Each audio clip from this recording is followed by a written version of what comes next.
Term, we got more energy stored in fats than in carbohydrates.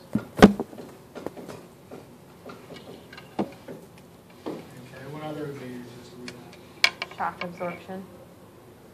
Yeah, that's where the insulation. So with insulation, we got thermal. If you want to call it shock.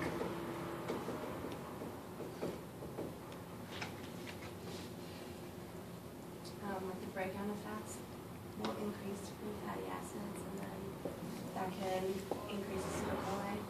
Can increase what? Acetyl-CoA, and that will increase the citric acid. Well, that's where we're going as far as energy. So we know that fats is the energy source. We're going to take fats, and eventually we know that they're going to make the acetylcholine A,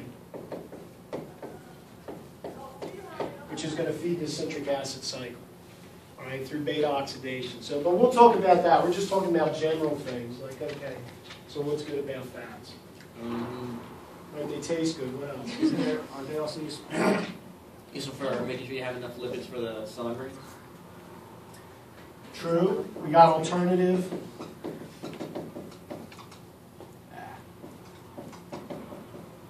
Alternative uses. So things all turn that too. That's right. Oh, alternative uses. Okay. So right, we need fats for the synthesis of, phospholipids, membranes, things like that. Fatty foods taste better. What's that? I said fatty foods taste better. Yeah, taste is one.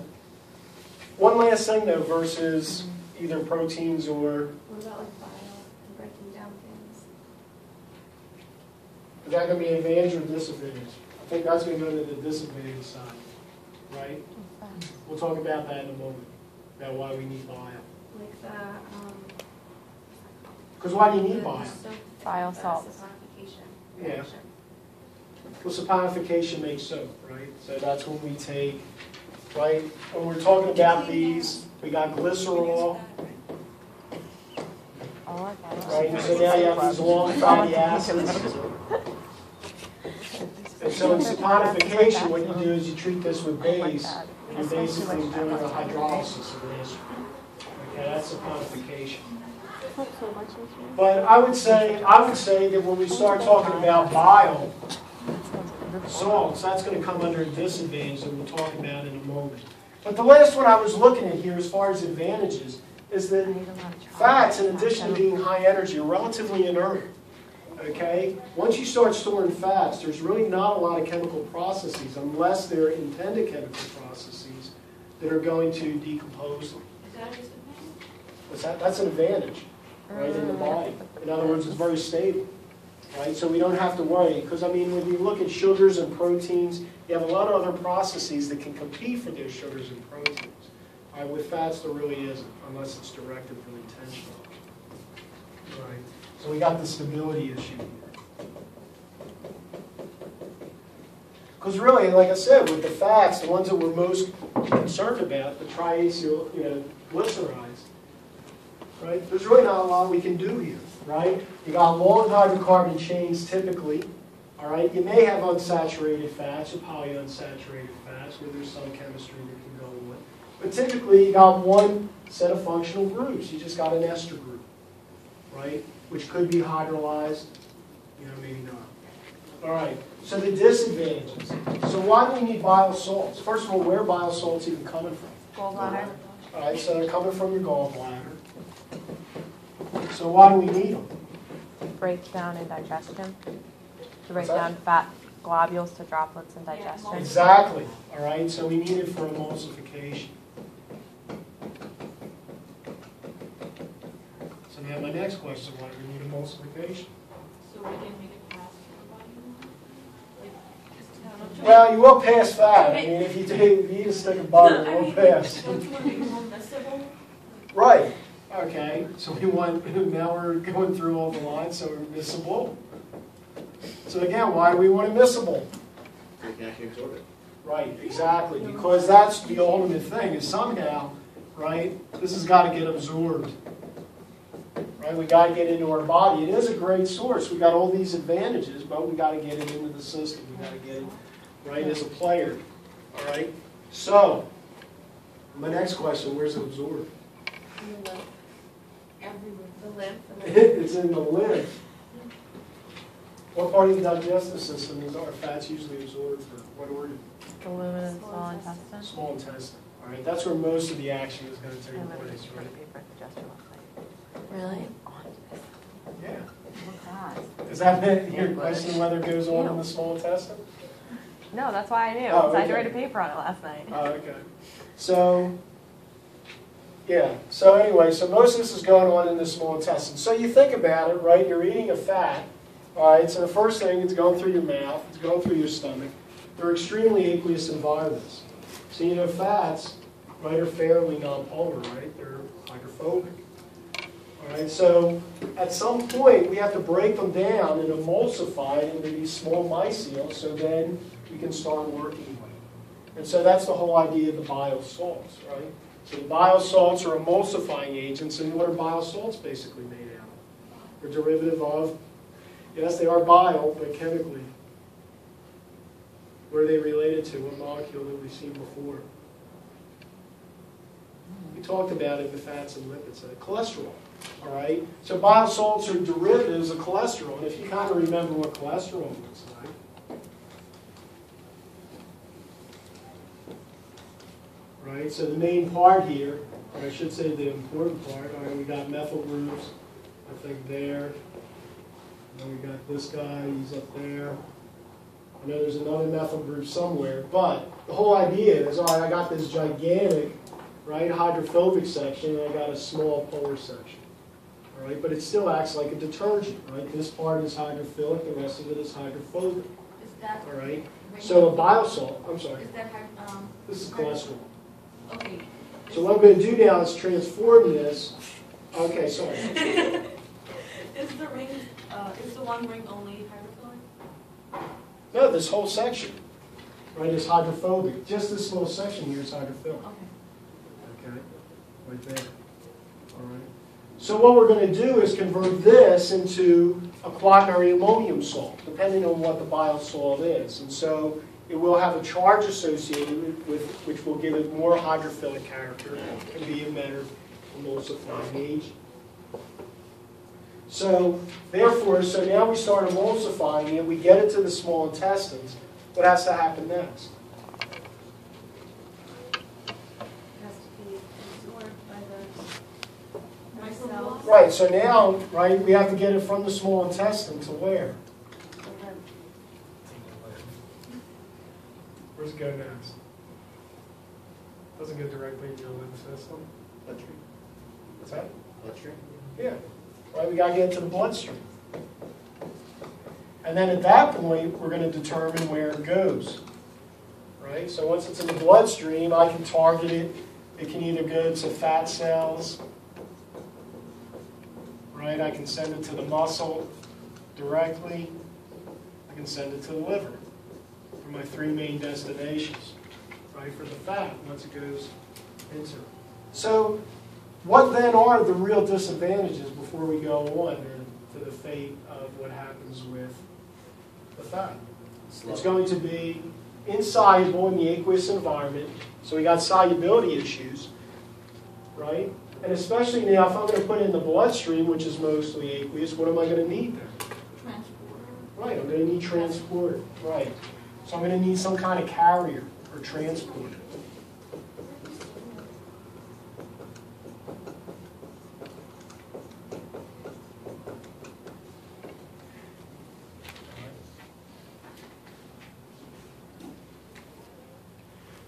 So now I'll take a break here, so we'll review. So we got all these advantages, all right? The main advantage is that got high energy, okay? We got a lot of stability, all right? We got other things like insulation, whatever. But the real disadvantage is it's not compatible, right, to the aqueous environment in your body. So it's not soluble, that means it's not going to be readily reactive. Well, I mean, what's the advantage over here is somewhat of a disadvantage here. Right? It's not reactive because it's very hydrophobic. Right? It's hydrocarbon-like for most of it. But yet, somehow we got to get it compatible with the AV system. All right? And so in order to do that, and especially when it comes to transport, we are going to now need this transport system, which is made of proteins that are going to have to be able to transport, okay, to where we need it. Okay. So let's move on a little bit here. All right.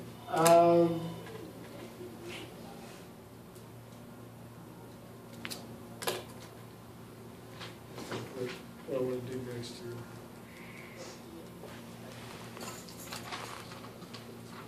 Well, actually, let's talk about, well, let's continue as far as this. Let's say that we got to the bloodstream, okay.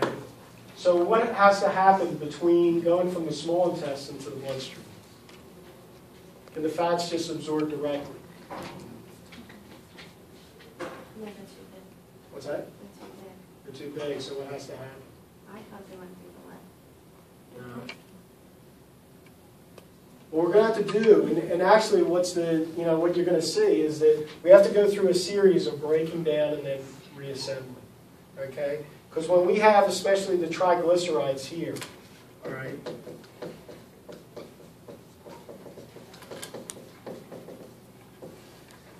they can't go through easily as triglycerides. So what you have to do is you have to break them down. In other words, we now need an enzyme to hydrolyze these. So what's going to happen is through some enzymatic activity, we're going to convert this to glycerol or some derivative, so it may be monoacyl, maybe even diacyl. But at some point we have to start cleaving these, and then, right, we have the individual fatty acids that are going through. All right? So that's what's going to allow it to go through that intestinal membrane. Then once it's on the other side, we have to reassemble it back to the triglyceride. Okay? So we got disassembly, reassembly. Then, now we're in the bloodstream, so now we're back here. Okay? Now this is insoluble, so what do we need? Right, we need our carrier. So typically they just call it like a lipoprotein or something like that. When you eat foods where they, instead of just having triglycerides, you also have the mono and diglycerides to reduce their fat content by the state. Now that those still get reassembled to triglycerides. They will, yeah, because there's a scramble at that point, right? So if you go back to looking at, our section on lipids, which I think was chapter 7, I'm not sure, you'll see that there's called what are the simple fats, where all the acyl groups are the same, but the vast majority is what they call the complex, where all the acyl groups are different. So they'll scatter. So in other words, even if you ate two fats that were pure, like let's say you had one that was all oleic acid and the other was all palmolic acid, all right, when you eat it and then it gets reassembled, well then you're going to get a statistical mixture, of the different complex, triglycerides on the other side. Okay, so, sorry, I just wanted to figure something out. So when that disassembles, so it's polar, so it can go through the membrane, it's still going through on the carrier? No, most of it is still, with the exception of this, yeah. Okay, this is still mostly nonpolar, okay? So remember, it's these actually free acids, and even this itself are components of cell membranes, so they're very hydrophobic. It's just too big, all right? So it gets disassembled. So there are some carriers that will, transport this, but usually it's going through as like a monoacyl, maybe even a diacyl. Oh, so that gets So it's not that we have further. just free glycerol going through, but in the worst case scenario, right, some of this will eventually get through as well. But we're going to have some partial breakdown and reassemble to the triglyceride. And then at that point, this gets hooked up to some lipoprotein and then it gets transported, like I said, either to the fat cell, the muscle, or the liver. Okay, thank you. Now, I'm saying that again. So once I get to these individual cells, the same thing's going to happen again. All right? So the lipoprotein brings the triglyceride, and then to get into the cell, we're going to have the same issue. It's going to have to get broken down again. So some of the fatty acid groups are going to have to get removed, all right? Have to get cleaved. And then once it gets on the other side of the cell, then it depends on which cell, what happens. If it's the muscle, right, then that fatty acid is going to get used directly for energy. All right? So we don't have to necessarily have reabsorption, or I should say not reabsorption, reconnection or rebuilding the triglyceride. Because especially if it's a fairly small fatty acid, at that point it can go right into the mitochondria and start undergoing beta oxidation and go right into the citric acid cycle if it's small enough. All right? If it's large enough, we're going to learn about the transport as far as it going into the mitochondria. But if it's a small enough, a C12 or smaller, it goes right into an energy source. All right? In the fat cell, it is going to get reassembled. All right? It's going to go back to a triglyceride, and then it's going to get stored, and that's what we'll talk about next. In the liver, we got a lot of options. Right? What's going to happen to the fats in the liver?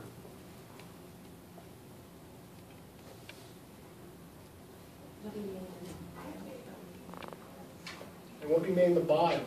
But in the liver, what are fat molecules made into? Glycogen? No.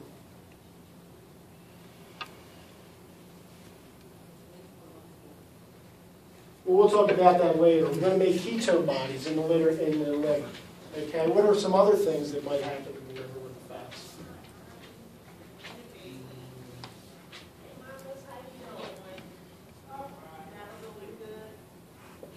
Well, what happens in the liver to all the other fats that are in your bloodstream? Right? Things like cholesterol and triglycerides, they go into your liver, and then what happens? They get stored there for a while, they either get used or then they get put back out and they get sort of admitted into circulation. So the liver can monitor, fat levels, right, that are going in and out of the body. Or the other thing is that, let's see, so what did we say? We said, the liver can use it directly for energy as well, all right, in some cases. So again, we got the three choices. It can be either used for energy, all right, it can be used for synthesis of other intermediates, or it can be recycled back into the body. So there are all possibilities in the liver. So what we're going to do now is we'll concentrate, at least initially, in the time remaining, on what's going on in the fat cells. Because like I said, the muscle, we're going to see that sort of as an extension. With the muscle, like I said, once it gets into the muscle, it's going to go directly into the citric acid cycle after beta oxidation. And so the liver we'll talk about in probably next class. So is there any questions at this point before we go on as far as what happens in the cell? The fat cell.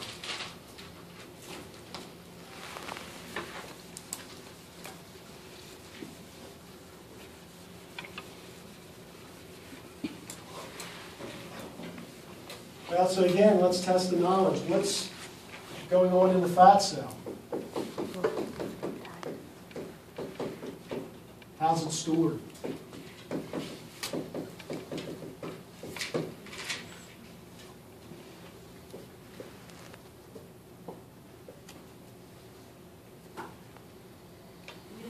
Is it like a balloon with just full of fat?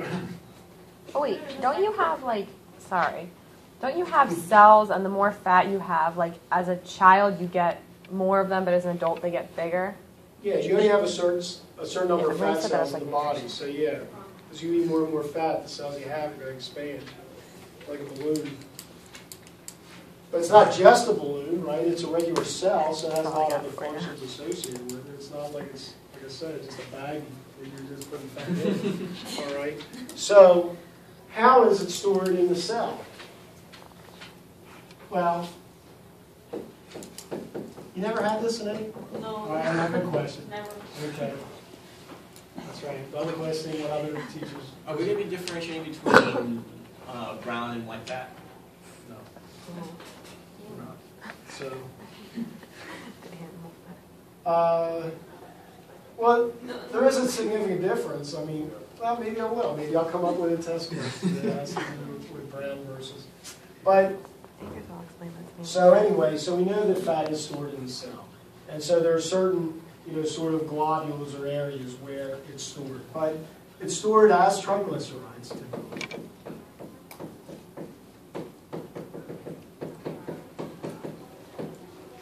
And it's not that they're actually modules.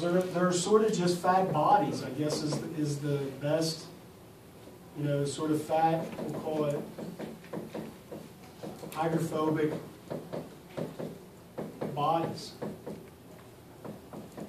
So in other words, you have these hydrophobic pockets that are sitting right in the cell. And again, what's the advantage of storing energy in this fashion? Well, first of all, what's the difference between storing energy in this fashion versus, let's say, storing it as glycogen? So glycogen is what?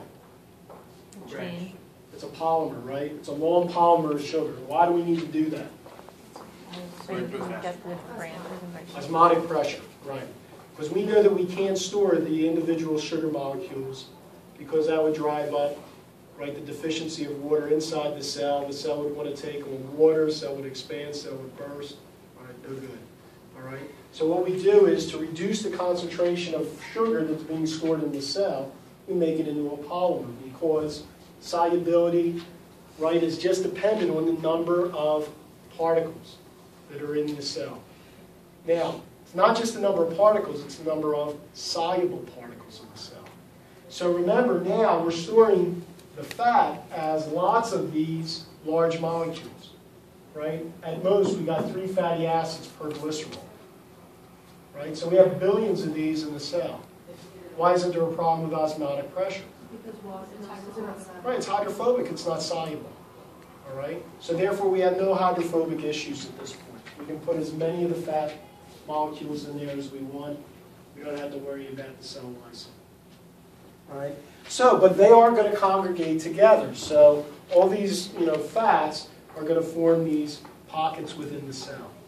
Now, they're surrounded in the cell by. No. What surrounds them? Don't say a membrane, because a membrane wouldn't be good, because they're fatty, and they're fatty, so they go right through the membrane. Wait, So what was the question? All right, so the question is that we got all these fat molecules, they're all bound together, right? They all attracted to each other hydrophobically, okay? So what surrounds that to sort of protect or confine that glob?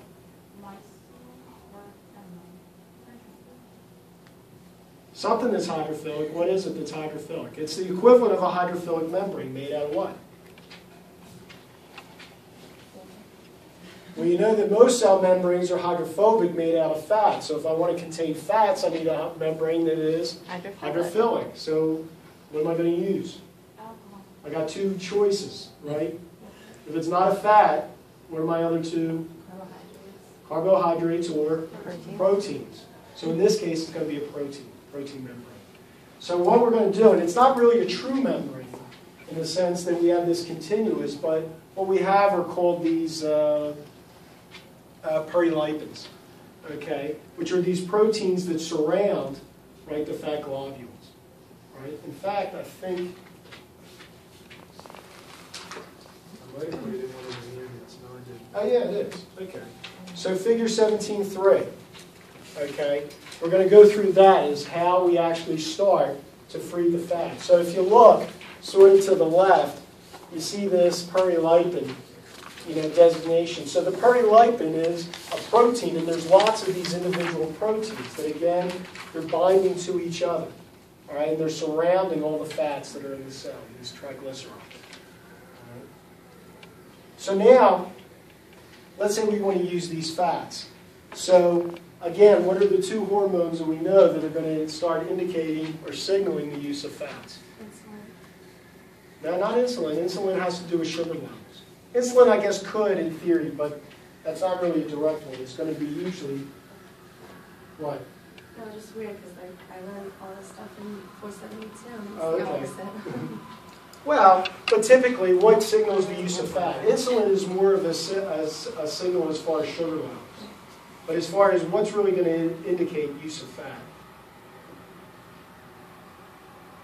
Glucagon and epinephrine, right? So they're both indicators of energy need, okay? That there's going to be some energy need taking place, all right? So what you see here is something that, this is probably about the 4th or 5th time that we've seen this. Okay? So we got a hormone. So in this case, the hormone is either the glucagon or the epinephrine. Maybe it is the insulin, whatever. But it goes to a receptor. Okay? And so that receptor is going to do what? What's bound to the receptor? Right, G protein. Not just a G protein, but many G proteins, right, are bound. So those G proteins are released. And then what happens? They bind, right. This is the whole point, amplification, right? So you stole the punchline. But, like I said, it's the same thing. So the G proteins are going to migrate along the cell membranes, right? They're going to come across the adenyl cyclase. Okay, so what does that do? Now, of course, there's many of these adenyl cyclases that are all over the cell membranes. So these G proteins scan out. They hit these adenyls, right? Then what happens? What's that? Right, they're going to produce the cyclic AMP. So they're converting ATP to the cyclic AMP. So now, again, you have more amplification. So many of the ATPs are going to be converted. So what does the CAMP do? It activates the pKa, the kinase. So in turn, now you've seen that do other things as well, right? That activates the phosphorylase B kinase, which activates phosphorylase, which starts. We just got tested. It all binds together. Okay, but you see where sort of, right, the synergy is. All right? You know that it's signaling for energy to be, right, produced. Okay? So again, this is now signaling two things to go on. The first thing it's going to do, the pKa, is it's going to phosphorylate, right, these perilipins. So by phosphorylation, by covalent modification, it's going to change the configuration, and then all of a sudden the membrane is going to become weaker. Right? There's going to be a change in the configuration, and that membrane is now not as tight. So now, right, all these fats, these triglycerides, are potentially exposed. And the second thing that it's going to do is that it's going to phosphorylate, right, the lipase. And so now that lipase is going to come in, and that lipase is going to hydrolyze this essentially. Right? So it's going to convert an ester to the free fatty acids, right, and the glycerol. So at that point, the free fatty acids are going to leave the cell, and they're going to go to where they're needed. Okay? And so again, we have the issue of transportation, because we know that these are not very soluble. We can't just put them directly into the bloodstream. So at this point, what are we going to use? Well, it goes out, but then once it's in the bloodstream, what's going to transport it? Right. What's on there, right? The serum albumin. Okay? So I can get 10 of those free fatty acids on there, and then they're off to wherever they're needed at that point. Now, what's going to happen to this guy, the glycerol? It's stuck behind in the cell. And you know it's not going to build up, right? The body's pretty efficient. Where do you think this is going to get placed? It's not on the paper. Eventually it will, but in what form? Before it gets to the citric acid cycle, what's going to have to happen to this? No, it's not fatty acid, it's triglycerol.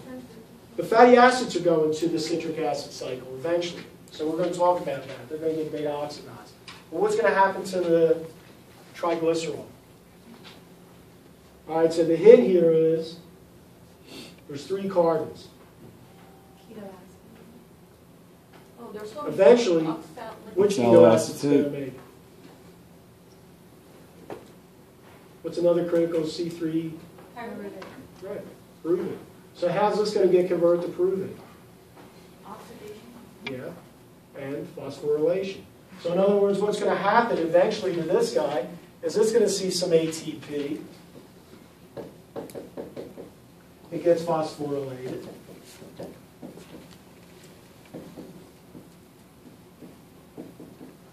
And then it gets oxidized, so then it sees some NAD+.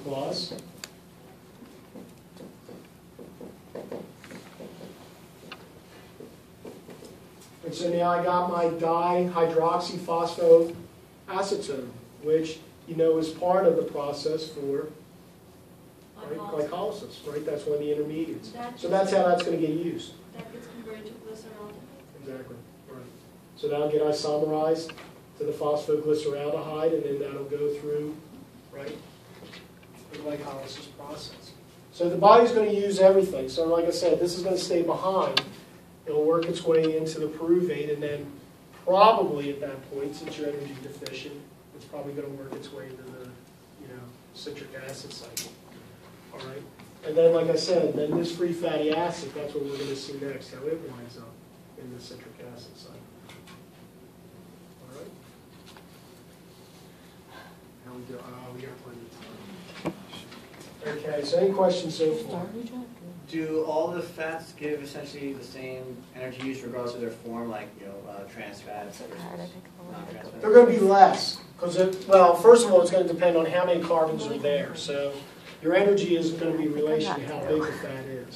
So the more groups. Now, if they're the same length, right, there's less energy. The more unsaturated the fat is, the less energy there is in the fat. Okay. And then we're also going to see that it requires additional steps in the processing.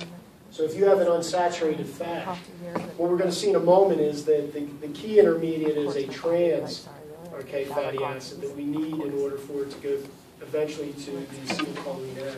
So naturally you have cis fats that are going to have to get converted to trans fats. All right? So then why do they always say that trans fats are so bad for you to take? You make them anyway. Because the problem is the way that you're lopping them off 2 units at a time, it's not as easy for it to recognize. It makes the trans fat in the process, but if the trans fat is already there, then it requires an additional process to deal with that trans fat. Okay?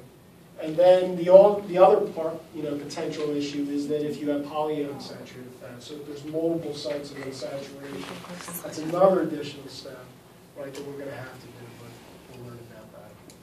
So far is everything pretty good as far as how we've now mobilized the fat. And like I said, what we're going to do now is we're going to eventually get into beta oxidation. All right. So where are these fats being metabolized? What part of the cell? So the mitochondria. Mitochondria, right? That's where all the action is, right? That's the engine. So we got to get it into the mitochondria. So again, we have the same issue, right? The fact that it is fatty and hydrophobic, right? How's it going to get in there? All right. So let's assume that we get the fat in the cell. Now, if the fat is a small fat, it's fairly mobile, and it can, like I said, it can go right into the mitochondria as is. And so by small, they typically mean like a C12 or less. So if it's not too long of a chain, it can go right in. All right. What happens if it's a longer chain? Well, now we got to provide a process to get it in there.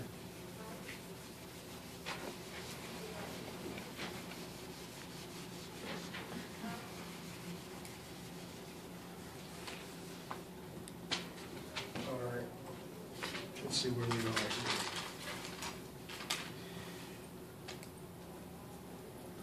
Okay. Just making sure I haven't forgotten anything. All right, so let's talk about the carnitine process.